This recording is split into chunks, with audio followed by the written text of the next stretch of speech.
पिछली कुछ कक्षाओं से हमने सतत अवकलन और कठिन अवकलन के विषय में आपको बताया।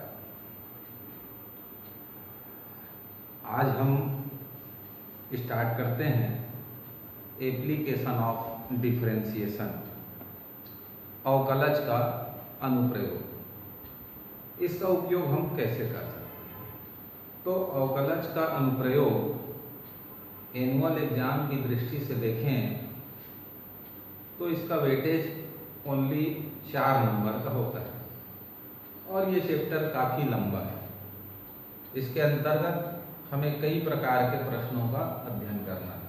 उदाहरण के आधार पर देखें तो पहला, राशियों में परिवर्तन की दर पर आधारित कुछ प्रश्न होंगे। फिर वर्धमान और ह्रासमान फलन के संबंध में पढ़ना है। स्पर्श रेखा, स्पर्श बिंदु, प्रवणता, फिर उच्चिष्ट निम्निष्ट और फिर उच्चिष्ट निम्निष्ट का भी अनुप्रयोग। इतने बिंदुओं का यहाँ पर हमको अध्ययन करना है। तो आज एप्लीकेशन ऑफ डिफरेंशिएशन के अंतर्गत हम पढ़ेंगे rate of change of quantities. Rate of change of quantities, राशियों में परिवर्तन की दर। अब ये राशियों में परिवर्तन की दर है क्या, तो अपन थोड़ा फिजिक्स से बात करें।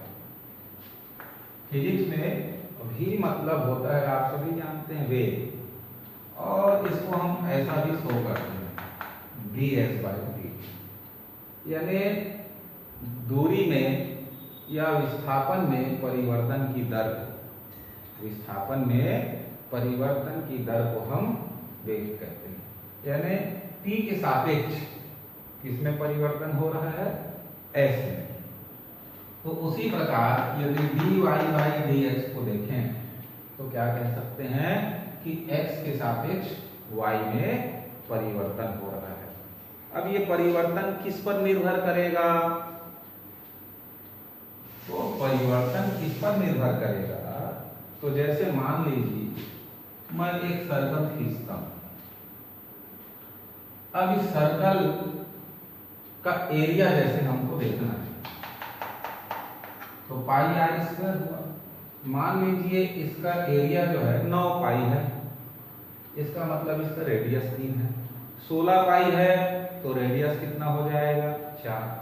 यानी ज्यों-ज्यों हम त्रिज्या को परिवर्तित करेंगे उसके क्षेत्रफल में परिवर्तन प्राप्त होगा। तो क्षेत्रफल में परिवर्तन की दर त्रिज्या में परिवर्तन पर निर्भर करता है।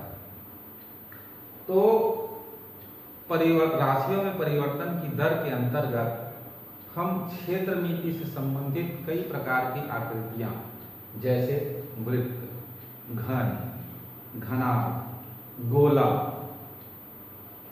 शंकु, बेलन, समरूप त्रिभुज, ऐसे कुछ प्रश्नों को यहाँ पर देखेंगे। अब इन प्रश्नों को बनाने के लिए आपको क्षेत्रमिति से संबंधित सभी सूत्र जो कि हमने पिछली कक्षाओं 9वीं 10वीं में पढ़ा हो, जैसे गोले का आयतन कितना होता है बताइए, 4/3 पाई r त्रिज्या। गोले का वक्र पृष्ठ 4 पाई का वर्ग। इसी प्रकार बेलन के आयतन, वक्र पृष्ठ, संपूर्ण पृष्ठ, शंकु का आयतन, वक्र पृष्ठ, संपूर्ण पृष्ठ, वृत्त का क्षेत्रफल, परिधि, घन का आयतन, घनाभ का आयतन इत्यादि सूत्र आपको पिछली कक्षाओं से देख करके एक बार फिर से रिमाइंड करना होगा। इतना सब आप कर लीजिए, बाकी कठिनाई कहेंगे तो कुछ नहीं है। क्वेश्चन इसके बहुत ही सरलता से बनते हैं। जैसे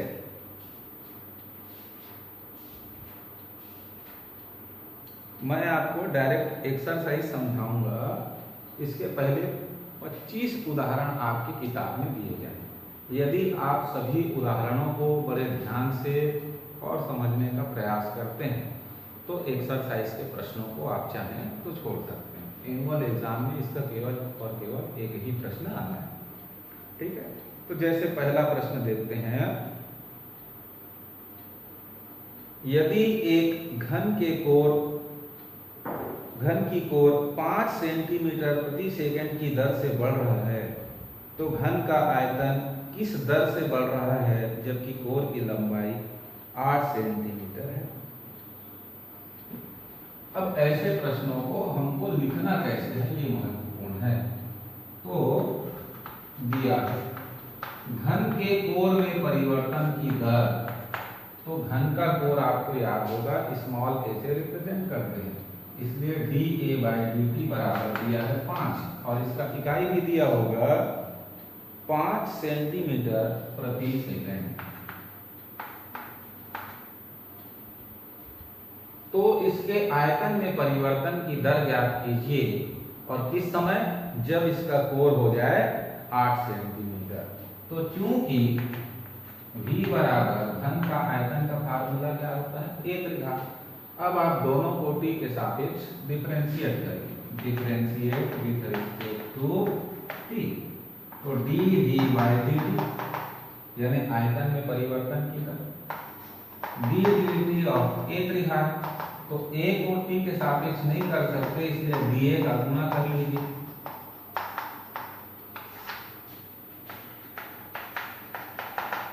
तो a त्रिघात को डिफरेंशिएट करेंगे तो 3a² और dA/dt का मान आपको प्रश्न में दिया हुआ है कितना 5। तो ये हुआ 15a का वर्ग। अब हमको आयतन में परिवर्तन की दर कब देखना है, जब उसके कोर की लंबाई 8 सेंटीमीटर है। तो dV/dt a बराबर 8 ऐसा लिखना है और 15 गुणित 8 का वर्ग, 8 8 64 और 64 गुणित 15 कर लीजिए तो 64 पंचे 320 और 64 एकम 64 और 32 को जोड़ेंगे तो 96 960। अब इसका इकाई क्या होगा घन सेंटीमीटर प्रति सेकंड। तो उत्तर लिखते समय आपको लिखना पड़ेगा घन सेंटीमीटर प्रति सेकंड। क्लियर।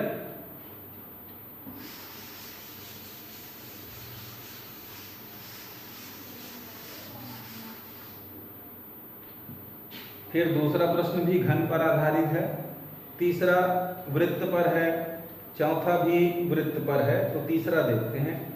एक वृत्त की त्रिज्या 3 सेंटीमीटर प्रति सेकंड की दर से बढ़ रही है। तो वृत्त की त्रिज्या को किससे रिप्रेजेंट करते हैं स्मॉल r से।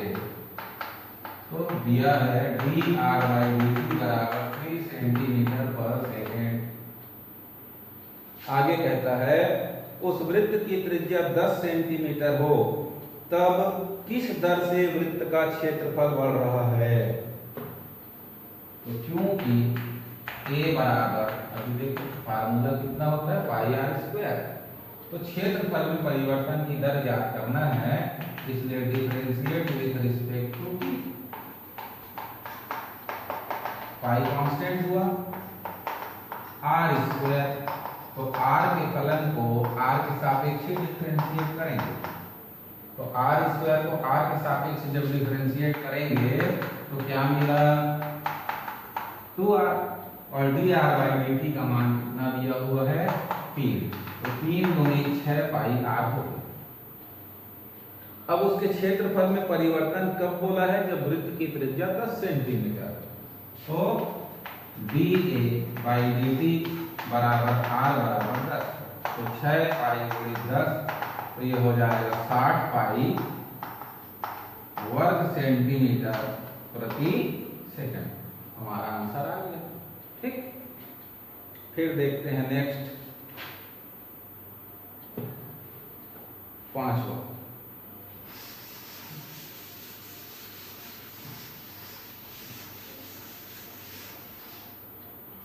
प्रश्न पढ़ते हैं। एक तालाब में एक पत्थर फेंका जाता है जिसके कारण तरंगे 3 सेंटीमीटर प्रति सेकंड के वेग से वृत्तों में उठती है। जिस समय किसी वृत्ताकार तरंग की त्रिज्या 6 सेंटीमीटर हो तो परिबद्ध क्षेत्रफल किस गति से बढ़ रहा है।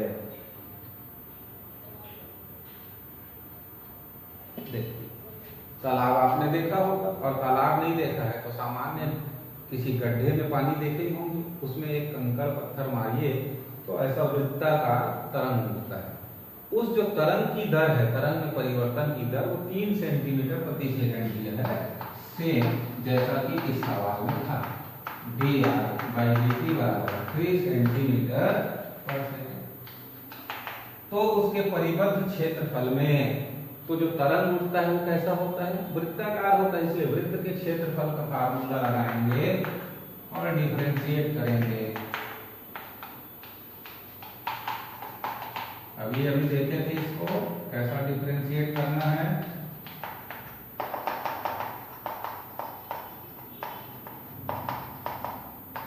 पाई इसका हुआ 2r, इसका हुआ 3, तो dA/dt बराबर 6 पाई r, सेम मिला। अब उसके परिबद्ध क्षेत्रफल में परिवर्तन ज्ञात करना है। कब? जब उसकी त्रिज्या कितनी बताया गया है कि 6 सेंटीमीटर हो, यानी r बराबर आपको 6 भरना है।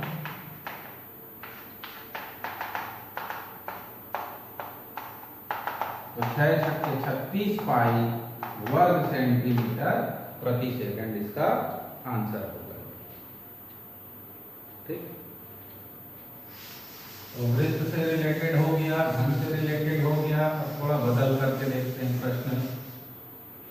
तो उसके लिए अपने को चलना होगा 8वें नंबर के प्रश्न पर। एक गुब्बारे की त्रिज्या 10 सेंटीमीटर प्रति सेकंड की दर से बढ़ रहा है। उस गुब्बारे की त्रिज्या 15 सेंटीमीटर है, तब गुब्बारे का सतही क्षेत्रफल किस दर से बढ़ रहा है? तो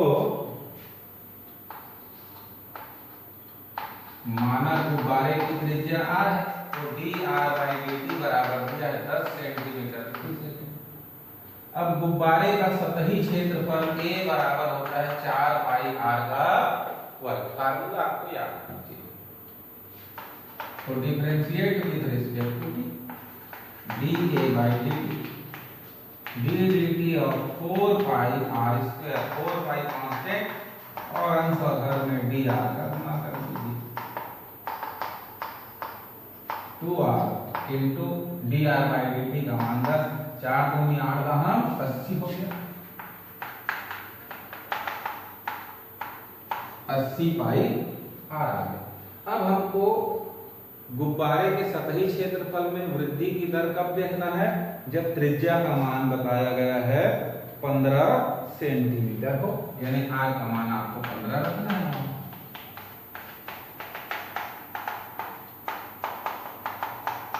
पंद्रह 120, ये हो गया 1200 पाई वर्ग सेंटीमीटर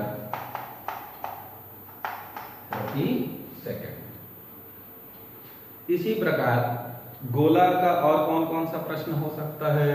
तो स्पष्ट दिया है, गोले के आयतन में परिवर्तन की दर उसकी त्रिज्या के सापेक्ष ज्ञात कीजिए, जबकि त्रिज्या 3 सेंटीमीटर है। 9वां, गुब्बारा गोला होगा, साबुन का बुलबुला गोला होगा, किसी गोला फिर गोला ही है। यानी 12वां नंबर तक के प्रश्न में हमको गोले पर आधारित प्रश्न दिया हुआ है। 9वां को एक बार देख लेते हैं, क्योंकि इसमें जो परिवर्तन की दर है वो त्रिज्या के सापेक्ष दिया गया है।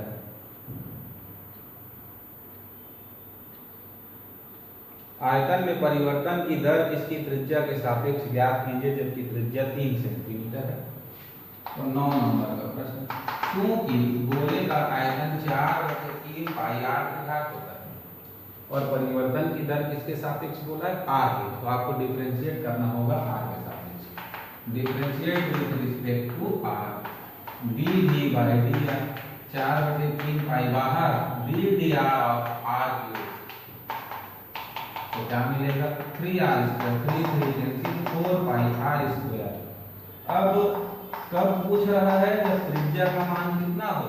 3, तो r की जगह 3 भरेंगे, 4 × पाई e का वर्ग, 3 या 9, 9 तो 36 पाई घन सेंटीमीटर प्रति सेकंड। तो इस प्रकार से घन, वृत्त और गोले पर 3 प्रश्न मैं आपको बताया हूँ।